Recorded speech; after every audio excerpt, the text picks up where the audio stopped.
नमस्कार दोस्तों, मेरा नाम है जय कुमारेश और आप देख रहे हैं द स्टेज ऑफ अनबॉक्सिंग। आज आपको बताने वाले हैं कि शादी कार्ड की साइज़ कैसे नापते हैं। यदि आप शादी कार्ड छापना चाहते हैं और 1000 रुपये कमाना चाहते हैं तो आप हमारे चैनल को सब्सक्राइब कर सकते हैं, क्योंकि इसी तरह के वीडियो आपको आगे मिलने वाले हैं कि स्क्रीन प्रिंटिंग कैसे करते हैं, शादी कार्ड कैसे छापते हैं और हर सीज़न में आप शादी कार्ड छाप कर 1000 रुपये कमा सकते हैं। तो चलिए आज हम आपको बताते हैं, पूरे जीरो से हम आपको सिखाने वाले हैं कि शादी कार्ड कैसे छापें। इसके लिए मेरे प्लेलिस्ट बना हुआ है, उसको आप क्या कर सकते हैं कि विजिट कर सकते हैं। प्लेलिस्ट का नाम है स्क्रीन प्रिंटिंग शादी कार्ड। खैर उसमें आप जाएंगे, विजिट करेंगे और पूरे A to Z आपको मिल जाएंगे। खैर यह फर्स्ट वीडियो है और इसके आगे आपको वीडियो मिलता ही रहेगा, इसलिए आप चैनल को सब्सक्राइब कर लें। चलिए आज हम आपको बताने वाले कि शादी कार्ड की साइज़ को कैसे नापते हैं। तो इसके लिए आपके पास होना चाहिए सबसे पहले एक शादी कार्ड, और उसके बाद आपके पास होना चाहिए एक स्केल। ये लोहा वाला मेरे पास एक स्केल है, कोई भी स्केल आपका चल जाएगा। खैर ये लोहा वाला होगा तो और बेस्ट होगा, क्योंकि शादी कार्ड जो होती है अधिकांश देखिए इतनी बड़ी बड़ी होती है, तो बड़ा वाला यदि आपके पास स्केल रहेगा तो और बेस्ट रहेगा। इसके बाद आपके पास होना चाहिए एक कलम। 3 चीज़ आपके पास होना बेहद ज़रूरी है। पहले आपके पास ये होने चाहिए शादी कार्ड, और दूसरा एक बड़ा सा स्केल लोहा वाला होना चाहिए, और तीसरा आपके पास होना चाहिए एक कलम। चलिए सबसे पहले हम क्या करते हैं, इसको साइड करते हैं और निकालते हैं हम इस शादी कार्ड को, और बताते हैं कि साइज़ को आपको कैसे नापना है। सबसे पहले क्या करना है, इसको अंदर से जो भी है इसको बाहर निकाल लेना है। चलिए मैं बाहर निकाल चुका हूँ। तो आपको बता दें कि यहाँ पे शादी कार्ड का इस अंदर का जो मीटर है, यानी कि यहाँ पे सबसे पहले क्या करना पड़ता है आपको, इस एरिया में आपको क्या करना पड़ता है, शादी कार्ड के जो भी मीटर होते हैं वो सारी बातें आपको लिखना पड़ता है कि मटकोर कब है, विवाह कब है, और उसके बाद आपके परिवार के नाम और जो भी डेट फेट होते हैं सबको आपको लिखना पड़ता है। इसके अलावा ये हमारे पास है लिफाफा। इस लिफाफा के ऊपर भी क्या करना पड़ता है आपको, पूरे यानी कि जिसकी शादी हो रही है लड़का और लड़की का आपको नाम यहाँ पे देना पड़ता है, प्रेषक का नाम देना पड़ता है, उनका पूरा एड्रेस देना पड़ता है, मोबाइल नंबर देना पड़ता है। ये सब बहुत सारी चीज़ें यहाँ पे लिखी जाती है। तो 2 चीज़ें हैं, एक आपका लिफाफा हो गया यानी कि ऊपर वाला भाग हो गया, और एक आपका अंदर का भाग हो गया। इसमें भी आपको मीटर लिखाता है और इसके ऊपर भी लिखाता है। तो आज हम आपको सिखाने वाले हैं कि इसके साइज़ को कैसे नापते हैं। तो चलिए सबसे पहले हम आपको सिखाते हैं कि लिफाफा जो दिया हुआ है इसकी साइज़ को हम आपको नाप कर दिखाते हैं। सबसे पहले इसका क्या करना है, इसको साइड करते हैं। शादी कार्ड को नापने के लिए आपको स्केल के बारे में नॉलेज होना बेहद ज़रूरी है। तो सबसे पहले हम आपको स्केल का नॉलेज देंगे, उसके बाद ही क्या करेंगे, हम आपको सिखाएंगे कि शादी कार्ड को कैसे मापा जाता है। तो चलिए सबसे पहले हम स्केल का नॉलेज लेते हैं। यदि आपके पास स्केल नहीं है तो आप मार्केट में जाकर आप खरीद लेंगे स्केल को, ताकि आप आगे का कार्य कर सकते हैं। तो चलिए यहाँ पर आपको देखिए, यदि आप ध्यान से देख रहे होंगे यहाँ पे थोड़ा सा स्केल चमकीला वाला है तो आपको देखने में दिक्कत हो रही है। तो सबसे लास्ट में आप ये देख रहे होंगे यहाँ पर, तो यहाँ पर लिखा हुआ है MM, यानी कि 2 बार MM लिखा हुआ है, MM लिखा हुआ है। जैसे कि आप देखिए यहाँ पे लिखा हुआ है MM, और उसके बाद 1 2 3 4 5 6 7 8 9 10 11 12 13 14 ऐसे करते हुए यहाँ पे मेरे पास जो स्केल के लास्ट है वो है 30 तक, जैसे कि आप देख सकते हैं। यानी कि इसका मतलब ये जो दिया हुआ है ये यहाँ से MM है, यानी कि 1 2 3 है तो सेंटीमीटर यहाँ से लेकर यहाँ तक दिया हुआ है। इसके बाद यह एक देखिए 1 2 3 4 5 6 7 ये जो है इंचेस दिया हुआ है। तो 1 2 3 4 5 जो दिया हुआ है आपका सेंटीमीटर में दिया हुआ है, और 1 2 3 यहाँ पे जो 4 5 6 दिया हुआ है ये आपका इस साइड का जो दिया हुआ है वो इंचेस में दिया हुआ है, और इस साइड का जो दिया हुआ है वो आपका MM में दिया हुआ है। तो हम आपको यही कहेंगे कि शादी कार्ड छापने के लिए आप MM का प्रयोग करें। अब MM में यदि यहाँ से आप यहाँ तक यदि 1 देख रहे हैं, इसका मतलब है कि 10 MM है, और 1 से लेकर 2 तक देख रहे हैं तो इसका मतलब है कि 10 10 20 MM हो गया। यदि यहाँ से लेकर यहाँ तक देख रहे हैं 3, इसका मतलब कि 30 MM हो गया, और ये 4 यानी कि 40 50 MM 60 70 80 90 100 110 120 130 140 ऐसे करते करते, यानी कि जितना भी इसमें सेंटीमीटर दिया हुआ है उसमें 10 से आपको क्या करना है, गुना कर देना है। जैसे कि यहाँ 22 लिखा हुआ है, इसका मतलब कि 22 गुने आपका हो जाएगा 10, यानी कि 220 MM हो जाएगा। तो ऐसा आप स्केल खरीदे जिसमें MM दिया हुआ हो, ताकि आपको शादी कार्ड सटीक तरीका से आप क्या कर सकते हैं कि साइज़ को उसके माप सकते हैं। यदि यहाँ पे 13 लिखा हुआ है, इसका मतलब हुआ कि ये 13 में 10 से गुना करना है तो हो जाएगा 130 mm हो जाएगा। यदि यहाँ पे 7 लिखा हुआ है, इसका मतलब है कि 7 गुने 10 करेगा तो आपका हो जाएगा 70 mm हो जाएगा। और यदि आप यहाँ पे आप एक और गौर से ध्यान दीजिएगा और देखिएगा, यहाँ पे देखिए, यहाँ पे लिखा हुआ है 1 के पहले कुछ लंबा सा आपको चिन्ह दिख रहा होगा, तो ये है 5 और यहाँ से यहाँ तक है 10 और फिर 10 और 2 के बीच में एक बड़ा सा आपको दिखेगा, यहाँ पे एक साइन दे रहा होगा।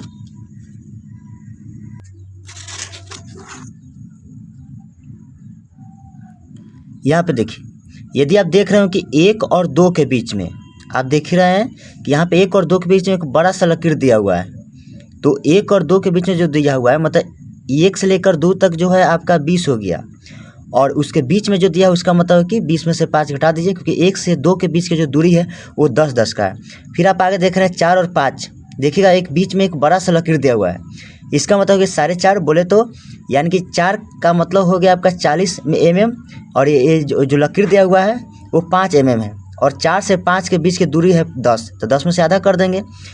तो चलिए, सबसे पहले आपको हम बता चुके हैं कि ये आपको mm दिया हुआ है, और ये जो 1 2 3 4 5 है ये सेंटीमीटर है, और 1 और 2 के बीच में 10-10 mm का गैप होता है, यानी कि 10-10 mm का अर्थ होता है।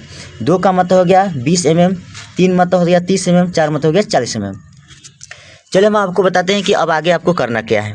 इसके लिए क्या करना है कि सबसे पहले आपका एज, इस पर आपको यदि मीटर आपको बनाना है और यदि छापना है, करना है, तो सबसे पहले इसको क्या करना है कि स्केल से आपको मापना है। मापने के लिए हम आपको बता दें कि लगभग आपको 1 सेंटीमीटर तक आपको छोड़ कर कार्य करना है।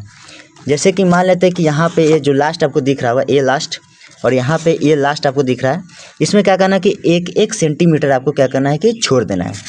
जैसे कि चले, मेरा यहाँ से लेके यहाँ तक हम इसकी लंबाई मापते हैं, जिसका हम यहाँ पे देख रहे होंगे, हमने पूरा यहाँ लास्ट नहीं लिया है, थोड़ा सा हमने 1 सेंटीमीटर क्या किया है, क्या जान से हमने छोड़ दिया है। या चाहे आप पूरा माप लीजिए, उसमें से आप 2 सेंटीमीटर घटा दीजिए, 1 सेंटीमीटर इधर और 1 सेंटीमीटर इधर। चलिए पूरा माप लेते हैं। तो यहाँ से लेके यहाँ तक हम मापते हैं, तो मेरा लास्ट आता है यहाँ 25, तो हम क्या करेंगे 1 सेंटीमीटर यहाँ से घटा देंगे और 1 सेंटीमीटर इधर से घटा देंगे, तो 25 में से 2 घटेगा तो आ जाएगा हमारा 23 सेंटीमीटर, यानी कि 23 सेंटीमीटर। अब क्या करना है कि जो आपका कंप्यूटर है उसमें सेंटीमीटर में भी दिया रहता है, लेकिन इंचेस में अधिकांश मतलब कंप्यूटर में दिया रहता है, क्योंकि हम आपको सिखाने वाले हैं कि आप MS वर्ड में कैसे आप इसको मीटर को बना सकते हैं। तो MS वर्ड जो हमारे पास 2010 या 16 वाला है, उसमें इंचेस में माप कर दिखाने के लिए कहता है। तो मेरा जो है MM में आया है, यानी कि हो गया मेरा 23 गुने 10, यानी कि 230 mm मेरा हो जाता है। तो चलिए हम यहाँ पे लिख लेते हैं, यह जो लंबाई है यहाँ से यहाँ तक इसकी, यानी कि ऐसे हम बना लेते हैं, देख रहे हैं यहाँ पे बना हुआ है, ऐसे करके चलिए ऐसे हम बना लेते हैं। तो मेरा इस तरह से लंबाई जो है 230 mm हो गया, mm। अब देखते हैं कि ये वाला जो चौड़ाई है वह कितना mm है। इसके लिए हम क्या करेंगे कि यहाँ पे फिर से 1 सेंटीमीटर पहले से ही छोड़ देंगे तो और अच्छा रहेगा। और मेरा लास्ट लकीर जो आप देख रहे हैं यहाँ पर, लास्ट लकीर यहाँ पर है, और हम क्या करेंगे थोड़ा सा इसको हम इतना छोड़ देंगे, यानी कि इधर से हम थोड़ा इतना छोड़ देंगे, थोड़ा छोड़ेंगे, कहने का मतलब कि 5 mm छोड़ देंगे लगभग। जब 5 mm हम छोड़ेंगे तो यहाँ पर जाएगा 8, और 8 के बाद यहाँ पे है 5, यानी कि 8 गुने 10 हो जाएगा आपका 80, और थोड़ा सा और ले लेंगे तो 5 और लेते हो जाएगा 85, यानी टोटल इधर से जो होगा वो 85 mm होगा। तो यहाँ पे क्या करेंगे, अभी लेते 85 mm। अब उसके बाद क्या करें, हमने ये जो पार्ट है, ये वाला पार्ट आपको जो दिख रहा है थोड़ा सा छोटा दिख रहा है जैसे देख रहे हैं, और इस वाले पार्ट जो देख रहे हैं थोड़ा सा बड़ा दिख रहा है। तो यदि हम इसको दोनों को मोड़ते हैं तो दोनों हल्का फुल्का क्या करता है, ये जो नीचे वाला है वो थोड़ा सा बड़ा रहा है और एक छोटा रहा है, तो अच्छा होगा कि आप दोनों को माप लें कि एक छोटा और बड़ा है। तो फिर उसी तरह से करेंगे दोनों के एज, इसकी जो लंबाई है, अब देखते हैं आप, थोड़ा सा सेंटीमीटर हम छोड़ दिए हैं पहले ही, यहाँ पे देख रहे हैं थोड़ा सा हम और पहले ही छोड़ दिए हैं, और यहाँ पर 25 है तो हम 25 नहीं लेकर क्या करेंगे कि हम यहाँ पे 24 ही लेंगे, तो हो जाएगा 24 गुने 10, यानी कि 240 mm हो जाएगा। तो इस तरह से मेरा जो यहाँ पर आएगा हो जाएगा मेरा 240 mm। और फिर इसके बाद क्या करेंगे कि इधर से अब थोड़ा सा हम छोड़ देंगे, पहले ही छोड़ देंगे, और तब हम क्या करेंगे स्केल से मापेंगे। तो यहाँ पे पूरा 10 आ रहा है तो हम थोड़ा सा छोड़ देंगे, यानी कि 9 तक ही लेंगे, तो 9 गुने 10 यानी कि 90 mm हो जाएगा। तो इस तरह से जो है ये यानी कि 90 mm है, तो यहाँ पे लिख देंगे 90 mm। अब यहाँ पर आप देख रहे हैं कि मेरा जो आया 240 mm आया है, इस तरह से 240 mm है और इस तरह से है मेरा है 90 mm है। अब इस 240 mm और 90 mm और यहाँ पर इसकी जो साइज़ है 230 mm और इसका जो साइज़ है वो है यानी कि 85 mm दिया है। इस mm को क्या करना है, आपको इंचेस में आपको बदल लेना है। अब इंचेस में कैसे बदलते हैं, इसके लिए आपको गूगल निकालना है और गूगल पर क्या करना है कि आपको लिखना है 200 mm। आपको लिखना है, गूगल पर जाना है और लिखना है 230 mm इन लिखना है इन इंचेस। जैसे आप ये सर्च मारिएगा यानी कि इसका मतलब हो गया कि 230 mm को इंचेस में कितना होगा बताएं, तो खुद ये क्या करेगा कि आपको बताएगा। तो जितना भी आएगा आपको क्या करना है, आपको यहाँ पे आपको लिख लेना है साइज़ को। फिर उसी तरह से आपको लिखना है 230 है तो इसको 230 को हटा देंगे और लिखेंगे 85 mm इन इंचेस, मतलब इंचेस में बताएंगे 85 mm का क्या होगा। तो आपको जो आंसर आएगा आपको क्या करना है कि यहाँ पे आपको लिख लेना है गूगल पर जाने के बाद। चलिए आपको हम गूगल निकाल कर आपको हम दिखाते हैं।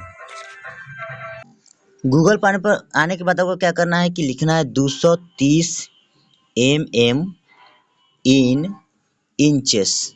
जैसे यहाँ पे लिखा हुआ है 230 mm इन इंचेस क्लिक करना है और आपका आंसर आता है 9.05। तो आपको क्या करना है कि आपको लिख लेना है आया 9.05 ही लिखना है, काफ़ी है, 55 लिखने की आवश्यकता नहीं है। उसके बाद मेरा था 85 यानी कि 85 था, तो यहाँ पे हम इसको हटा देंगे और लिखेंगे 85 mm इन इंचेस। तो 85 लिखने के बाद मेरा आ रहा है इंचेस में 3.34। यहाँ पे लिख लेंगे 3.3 और 4 न भी लिखेंगे तो काम चल जाएगा। और बस ये मेरा इस तरह से आप क्या कर सकते हैं, साइज़ को आप सादी काट के साइज़ को आप नाप सकते हैं और अपने बिजनेस को ग्रो कर सकते हैं। आगे आपको इसी तरह से वीडियो मिलता ही रहेगा ताकि आपको हम ये सिखा सके कि आप MS वर्ड में भी आप क्या कर सकते हैं, सादी काट को बनाकर आप पैसे बना सकते हैं। तब तक चैनल को आप सब्सक्राइब करके रखिएगा।